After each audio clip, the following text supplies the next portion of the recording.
Sure, playgrounds are supposed to be a little risky to challenge kids, but what happens when they're downright treacherous? Nails, fire, heights, and broken down rides are all revealed here. Just wait until you see number 1, showing why one ride was open only a month before the lives lost counted too high. Have you been to the things before? If not, hit the subscribe button below and give this video a big thumbs up. Now, here are 10 most dangerous playgrounds for kids. Alpine Coaster, Tennessee. The Smoky Mountain Alpine Coaster in Pigeon Forge, Tennessee has brought kids and adults alike to try their crazy slide. It's the longest downhill track in the whole entire United States, and their slogan is, "Ride the hill and feel the thrill." More like fear for your life. In 2016, in just 1 month, there were 3 serious injuries reported that could have ended much worse. WSMV spoke to the victims about the injuries, who said they never expected to be leaving on a stretcher. Another lady who was ejected from the small seat of the track said it felt like being in a car crash. So how is the Alpine Coaster different than regular slides and rides? It is a set of downhill tracks where the rider controls their own speed. However, there is nothing that keeps the carts from colliding or from going too fast. The carts get up to 30 miles per hour and whiz down the side of a mountain. The ride recommends leaving 80 feet apart from each, but that didn't stop the 3rd accident in 1 month where the carts collided. The riders were left alone for some time in pain and calling for help. In a TripAdvisor comment, a woman says it has the possibility of critical back, neck, spine, and head injuries.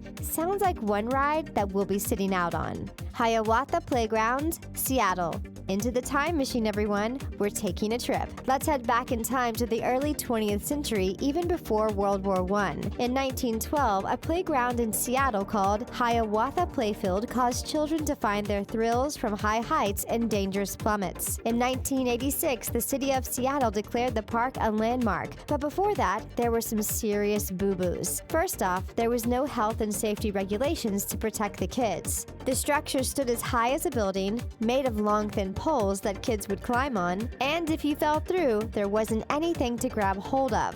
The slides may have been the most innovative part of the structure, if you can call it that. It was 2 long poles with an arm's length apart that the children would prop themselves in between and slide down using their armpits. Painful maybe, but thrilling a definite yes. The park sure did lead to some injuries, but it also led to learning by trial and error for the youngins. Now there is talk about playgrounds being too safe and not allowing kids make the same mistakes. Do you want playgrounds to be more of a thrill than light fun? Riverside Playground, Southwest Sydney. Let's take a trip around the world to Great Sunny Australia. In Southwest Sydney, the Riverside Playground may not look dangerous at first glance, but it causes more harm than some of the more overtly dangerous parks. Can you guess what it is? The reason why this seemingly innocent playground is a major threat will surprise you. It's the lack of trees that are causing the harm. In the sunny and ever-hot Sydney, the rays beat down so hard that it heats the slides up to burning temperatures. And it isn't just burning your bottom, it's also a cause of overheating and sunburns. So why doesn't the city just put up some trees and fix this invisible problem? Well, it seems that the main issue holding the city back from saving those from heat stroke and red skin is money. Seems like the city's priorities aren't quite right. This is only one of the many new parks in Australia that have this problem. The playgrounds are too new to have grown the needed shade for sun safety. They are too young, so to speak. At least with this problem, there are solutions of sunscreen, hats, and water to keep the fun going all day long. Tver, Russia. This infamous park has been questioned to be the most dangerous children's park in existence. We're not sure we go that far, but it definitely has shockingly dangerous devices. Without a name, it is located in Tver, Russia, just outside Moscow, and appears to be extremely old. The contraptions almost look more like medieval torture devices than a kid's playground. All the pieces seem to be made of scrap metal, which is all rusting. If this wasn't enough, the actual playground itself is filled with hazards. 2 men posted a video on YouTube as they explored the park. They went around testing out each part with harmful results. First off, he strapped his feet into one contraption that spins in circles. He became instantly dislodged and had to hold himself on so he wouldn't fall and hit his head on the metal ring below. In another test, he sits inside a tire, which is meant to be a swing, and is turned upside down. There are plenty of ominous places to fall out of things, pinch fingers, or hit your head on hard rusting metal, not even mentioning the overall creepy look of the park. This place is no playground for little ones. Luna Park, France. A ride is scary enough. Soaring through the air at impossible heights and plummeting back down to the ground will definitely get the adrenaline pumping. Imagine being on a ride that actually broke while you were on it. If that doesn't get the fear in you going, nothing will. That is exactly what happened to the passengers of the Fifth Element ride. The ride is presented on the theme park's website as For the Kamikazes, located at Luna Park, an all-ages amusement playground in southern France. The accident occurred when the slingshot ride bolted up into the air, and as the capsule came back down, the cable snapped, suspending the passengers dangerously inside. A witness who captured a video of the event said that the riders were trapped for over an hour before being rescued by firefighters. When the cable broke, the capsule swung around, hitting one of the side poles that held up the ride. The Independent reported the 24-year-old woman suffered large bruises and a broken leg. After finally being rescued, a broken leg seems like a lucky escape from what could have been a sure end. So let's be honest, things could have been much worse. The slingshot rides are prevalent at many amusement parks, which begs the question if they're all as dangerous as this one. Talk about dangerous playgrounds for everyone. Are any thrill seekers going to check this crazy slingshot out? Grand Canyon Swing. The name says it all. Yep, it's a swing right over the Grand Canyon. Well, technically just around the corner from the Grand Canyon at Glenwood Caverns Adventure Park. If you're afraid of heights, this definitely wouldn't be the ride for you, or really anybody. The only thing holding this structure from falling the 6,093-foot plummet into the canyon below is a couple metal beams that don't seem too sturdy. Sure, it's stuck in the ground on the edge of the canyon, but what if that cliff broke off? Or the screws pulled out of the ground? We all like to believe the people building these are careful, but after so many years, these structures do get older. The ride lasts 60 seconds, all of which you will be contemplating your morality. The dangers are countless on this big swing. You could tumble down into the depth below if your safety harness had one glitch. Thrill seekers from around the globe come to ride this swing, and kids must be at least 48 inches to tackle their fear of heights. Other than the long arm that swings you out, there isn't much stopping the impending doom. It has been called the ultimate white-knuckle ride. Metro reported one fan saying in 7 words, "The scariest ride I have ever done." What is the scariest ride or playground you've been to?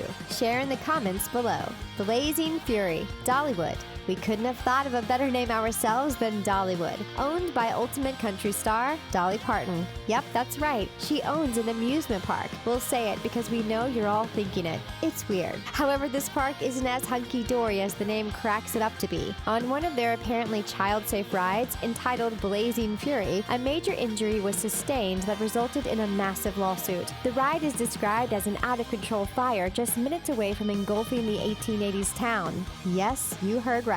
A man brought his family to the park and sustained major brain damage from the ride. He is suing Dolly Parton Productions for $20 million. It is a complicated case due to the injuries, but the park did not give proper warning to the dangers. The park and the Blazing Fury Tour de France are still open to this day, so if you want to visit a playground where rides and risk go hand in hand, you can visit this one today. But we recommend you avoiding a lawsuit and keeping that smart noggin of yours intact. Maybe Dolly should have stuck to her singing career and not ventured off into children's amusements. Adventure Playground in Berkeley, California. Located in Berkeley, California, this playground has been written up as one of the 10 best playgrounds by National Geographic. Now that's saying a lot. So how did this park end up on our list of the most dangerous? Would it be the nails lying around on purpose? Or could it be these slippery surfaces? Or even the zip line? What about the hammer and the saw? This park is touted as so incredibly great because it gives children the responsibility to build things and be cautious. When kids are confronted with age-appropriate risks, they are actually more careful than when they can see they are more advanced than what is given. As cool as the concept this is, there are still dirty nails lying in the sand. Sturdy shoes are a must, but why not just remove the nails? The image of someone accidentally stepping on one of those is hashtag cringeworthy. On the City of Berkeley website, they say the park includes elements of earth, fire, water, and lots of creative material. As fun as it sounds, is it really safe? What do you think about this park that opened up in 1979 and garners so much praise? Would you want to go play on it? Cement Land. This is a playground kids can no longer get to unless they break in. This This park isn't open to the public, with a chain-link fence surrounding the perimeters. But Cement Land still attracts those risky kids that want to sneak in and see what it's all about. Sure, the name is enticing, but it doesn't sound like much fun. Cement Land was designed by Bob Casserly, who had turned the former Missouri Portland Cement Co. into a park. However, since he died in 2011, the future of the park has been undecided for a number of reasons, one of them being safety. So how did Bob pass away? Well, the answer should really be why the park remains off limits to the little ones. Bob passed away in a bulldozing accident while working along the property in September 2011. Some of the dangers to the park are the nearby river. It's all made of scrap metals, and it's near an active railway. On social media, many people post about the site. One photo even shows what looks to be an unstable rusted metal bridge with no railing. We understand why nature is reclaiming this and that for now. Cement Land will remain more a piece of art than a place for children to play.